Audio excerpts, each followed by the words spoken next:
How on earth did I buy my Tesla Model 3 this summer, which normally costs about £44,000, for effectively nothing? I'm going to explain in this video the steps I took to get a £44,000 Tesla Model 3 at no net cost. And it's a big week this week for electric car news. We've heard the UK government's going to ban the sale of petrol and diesel engine cars in the UK from 2030, and also that Tesla is being admitted to the S&P 500 index from the 21st of December. So it felt like a topical thing to talk about, how I bought my £44,000 Tesla Model 3 for nothing at all. I promise you that headline is not clickbait. Watch on to find out the secrets.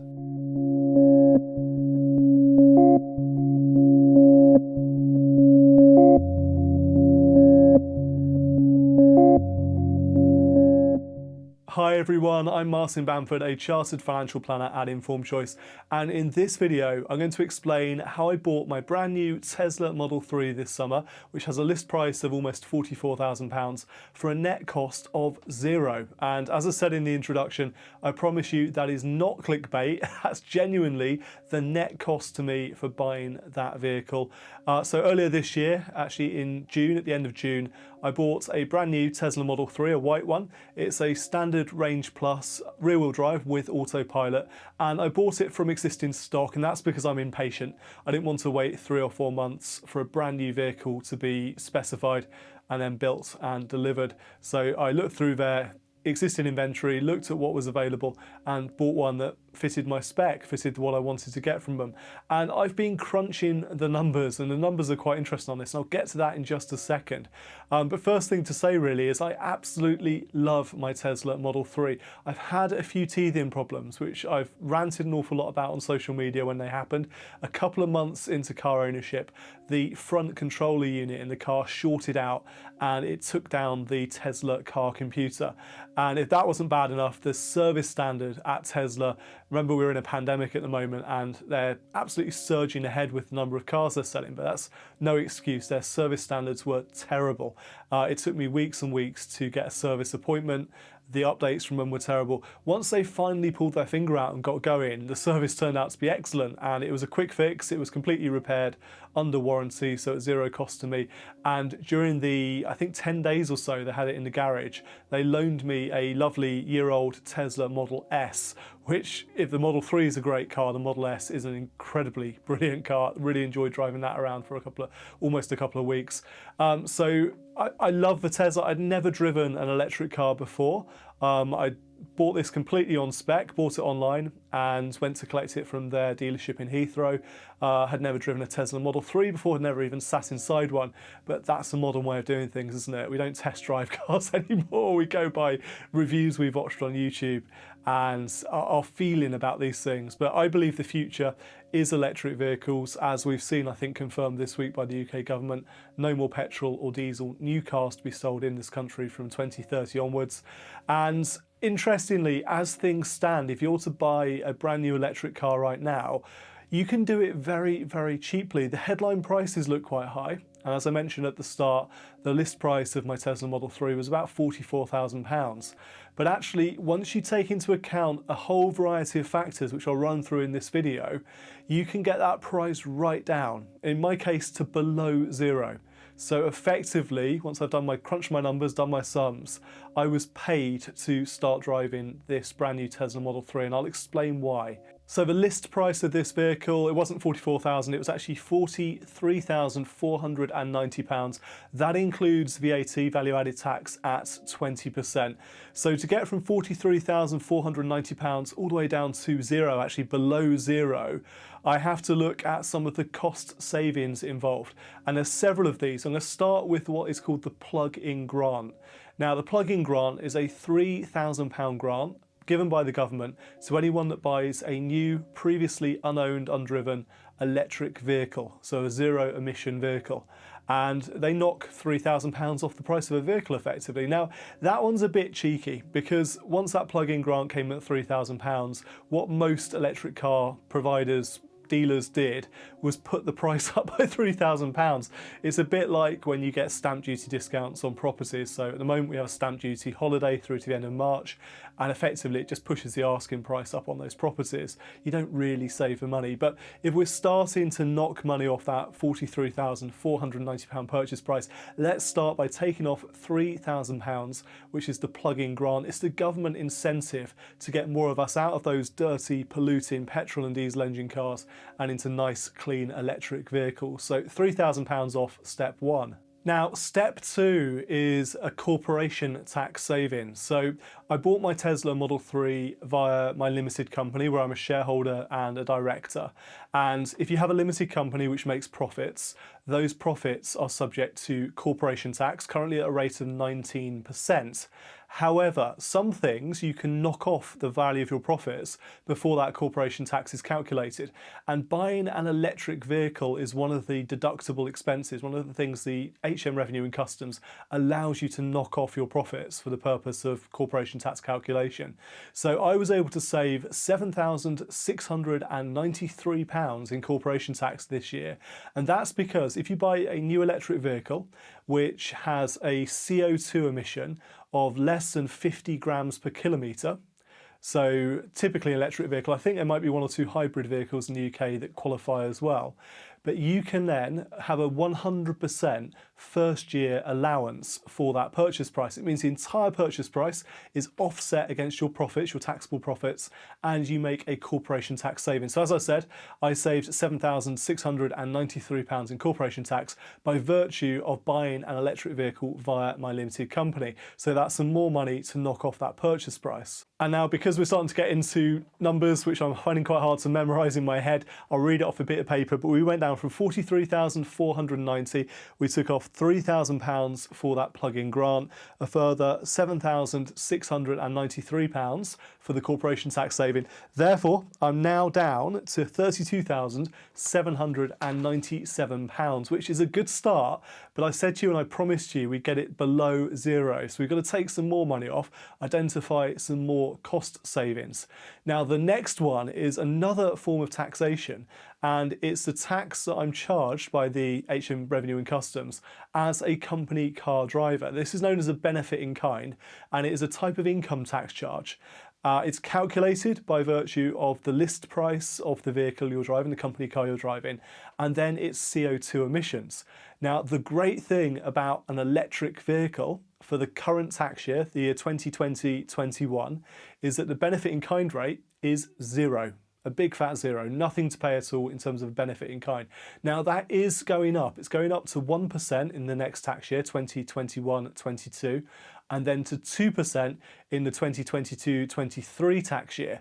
And I suspect it will continue to climb, although hopefully nowhere near as high as the rates for petrol and diesel cars. And the reason for that is, as the government incentivises more drivers, more company car drivers, to get petrol and diesel cars off the road and change their company car fleets over to electric vehicles, they have to make up that lost revenue somewhere. So we're not going to get a free ride out of this. One of the big concerns about switch over to electric vehicles from 2030, so you won't be able to buy any more petrol or diesel vehicle cars from that date onwards. One concern is that tax revenue has to be made up. So while at the moment the government's being very, very generous with grants and tax allowances for electric vehicle ownership, that is unlikely to last. But what we know for now, as I say, is the benefit in kind charge is zero. And it'll be 1% next tax year, 2% the tax year after. And of course, when it goes up to 1% and 2%, the benefit in kind rates for petrol cars and for diesel cars will go up too. And I've used that basis to calculate my saving in this area too. So to calculate my saving on a benefit in kind charge, I have to look back at my last vehicle. My last vehicle was a 2014 Volkswagen Tiguan 2-litre turbo diesel. And that had a benefit in kind charge of 29%. So I'm currently paying 0% of the list price calculated against my income tax rate for a benefit in kind charge. It was 29% before, so a significant saving being made by driving an electric vehicle instead of a diesel. So if I look at the list price of the car, for Tesla, £43,490, I multiply that by the benefit in kind rate of the Tiguan, 29%, and then I multiply that by my top rate of tax, 45%, which is the additional rate of income tax, and I get a benefit in kind tax charge of £5,675 a year. That's a saving I'm making by driving the Tesla rather than the diesel Volkswagen. I'm going to multiply that saving by 5 years. And the reason I do that is that's my typical length of car ownership. If I buy a new car, I'll keep it for at least 5 years. So I'm looking at the savings over that 5-year period, which I think is a fair way of doing it. Disagree with me in the comments if you like, but that's the basis for my calculation here. So 5 years worth of benefit in kind tax savings totals £28,375. So a quick recap of where we're at so far: my plug-in grant, my corporation tax savings, and then my benefit in kind income tax savings takes us down from £43,490, the original list price, down to £4,422. Not bad, but we've got some way to go yet. There are some other cost savings we can take into account as well. So the next area of cost savings I'm going to talk about are running costs or fuel costs. Now, my old vehicle, that VW Tiguan, ran on diesel. I had to go to a petrol station, fill it up the tank with diesel, and that's what generated the power to drive that vehicle. And of course, the Tesla doesn't take petrol or diesel. If you try and put petrol or diesel into your Tesla, you're doing something badly wrong. But it does take electricity, and of course, there's a cost associated with electricity. So for this particular cost saving, what I'm doing is comparing the cost of the diesel under my old vehicle and the cost of electricity for charging the Tesla. Now, I drive around 8,000 miles a year. I'm not a particularly high mileage driver. Those 8,000 miles a year in the Tiguan, I was able to get about 49.6 miles to the gallon out of that. We know that the average typical cost of diesel at the moment is about 112 pence per litre. 8,000 miles a year would take 161 gallons of diesel at a cost of £863 a year. So that was my original cost of running the Tiguan, the diesel Tiguan. But what about the cost of running the Tesla? Now, the first thing I should say is that I had a pod point charger installed shortly after I bought the Tesla. There is another government grant available. It's a £350 grant towards the cost of purchasing and having installed a driveway charging unit. And that covers most of the cost involved. It means it takes about a third of the time to fully charge the battery compared to just plugging it into a home power point, plug point. So that's how I do it. That's also how I measure the energy consumption for charging the Tesla, because otherwise it just gets added to your household bill. Very hard to see what you've spent on boiling the kettle compared to what you've spent on charging your Tesla battery. But what I know is that in the months between July and October, where I've got data from my PodPoint app, I can see it cost me an average of £34 a month to charge my Tesla. And that's to get me my typical 8,000 miles a year of driving. So £863 a year of diesel costs compared to £34 a month of electricity costs. It means I'm saving £455 a year in fuel costs as things stand, which if I multiply again over 5 years, the typical life expectancy or ownership expectancy of my Tesla, that means I've saved a further £2,275 on running costs, on fuel costs. Now, I talked about ways to save money on this.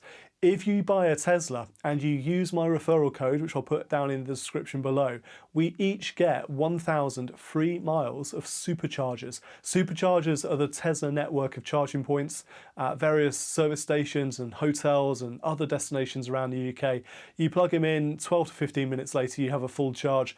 Now, normally that is more expensive than charging at home.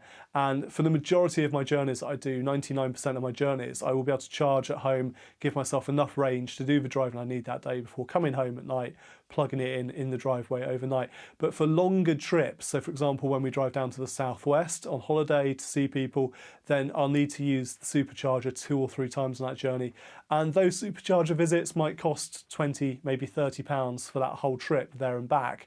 But as I say, if you use my referral code, which I'll put down below, then you get 1,000 free miles on your supercharger points and visits, and I get 1,000 free miles. So perhaps we can do each other a favour here a little bit, and we can get some free mileage and free running costs and make those cost savings even greater. So where are we at so far? Quick recap before my final furlong and the final set of savings that we can make on buying a Tesla. So we had the plug-in grant of £3,000. We had the corporation tax saving. We had the benefit in kind income tax saving. We had the running costs / fuel cost savings. That takes us down from £43,490 down to £2,175 £147 of effective cost for buying this brand new Tesla Model 3. That's not bad, is it? Buying a 44 grand car for 2 grand. But I think we can do a little bit better still, because we haven't yet spoken about vehicle excise duty. Not road tax. Road tax was abolished many years ago, and I know that's the anti-cyclist argument. You don't pay road tax, I do as a driver, therefore get off my road. There is no such thing as road tax. The cost of upkeep in roads comes from general taxation. There is, however, a vehicle excise duty based on the emissions of cars, how polluting they are, how much damage they do to the environment, to our health. And there is a huge health cost associated with petrol and diesel cars, and it is well in excess of any taxation collected from fuel duties, from vehicle excise duties. But vehicle excise duty is very different for a petrol or diesel car compared to an electric car, so there is a cost saving here too. So if I had kept the VW Tiguan based on a 2-litre diesel engine, I would have paid a vehicle excise duty of £235 a year. So over that 5-year ownership period, that comes to £1,175. But there's another vehicle excise duty which I wasn't aware of until I did my research for this video, and that is called the annual luxury car supplement. And essentially, when you buy a new car that costs £40,000 or more, for the first 5 years you pay this supplement, and the supplement is £320 a year for the first 5 years. The annual luxury car supplement. I hadn't heard of it either. So that's a further saving of £1,600 by virtue of buying an electric vehicle, where that annual luxury car taxation does not apply, and neither does vehicle excise duty. I get that for free as well because I'm zero emissions. Big savings in both of those areas. But let's add all of those up and see where we got to. Starting point 43,490. Where are we? Are we at zero yet? And I'll read this one off the paper as well so I get all my numbers right, because there's quite a lot of them. £3,000 for the plug-in grant. Thank you, government, for giving me that incentive to buy a new electric vehicle. £7,693 of savings because my profitable limited company can write off the entire purchase price of the Tesla and offset it against its corporation tax bill this year. £28,375 of income tax, additional income tax, that I will not be paying over the next 5 years by virtue of the benefit in kind charge, because, as I said, for this year it's zero, and then it's going to go up 1%, 2%, but so will the benefit in kind charges for petrol and diesel cars at the same time, at the same pace. So I'm saving that money. £2,275 of fuel costs, and potentially a lot more if you use my Tesla referral code down below, and we both get free 1,000 miles worth of supercharger charging points, so please do that. And then £1,175 savings in vehicle excise duty, £1,600 in savings over the next 5 years in annual luxury car supplement. That totals savings of £44,118 over the next 5 years, compared to whether I was driving a diesel car as a company car. That means I've got a net cost of buying this brand new lovely Tesla Model 3 this summer, a net cost of £628 minus £628. I'm effectively being paid £628 to buy a £44,000 car. That's how you buy a £44,000 Tesla Model 3 for a net cost of below zero. I hope all that made sense. I hope it gives you a bit of an insight into the world of taxation and car running costs in particular. I thought it was particularly timely this week, given the news that Tesla is being moved into the S&P 500 index next month, and given that big announcement from the government as part of its green industrial revolution, that you will no longer be able to buy a new petrol or diesel engine car from the year 2030. So if that's got you thinking about electric car ownership, and maybe got you thinking about buying a Tesla, I hope this video has been useful for you. Let me know what you think in the comments down below. Challenge my calculations, challenge my numbers, please do. I've no doubt got a few of those slightly wrong. I tried my best, but you know how it goes when it comes to these sort of calculations. And you may not agree with me using that 5-year ownership period to work out my cost savings, but I think it's a fair way of doing things, and it shows like for like the cost of owning a diesel vehicle versus the cost of owning an electric vehicle. Please do press that subscribe button. Please like this video. That all helps us as well. Until next time, I'm Martin Bamford. Thank you for watching this video, and remember, when it comes to your money, the more you know, the faster it can grow.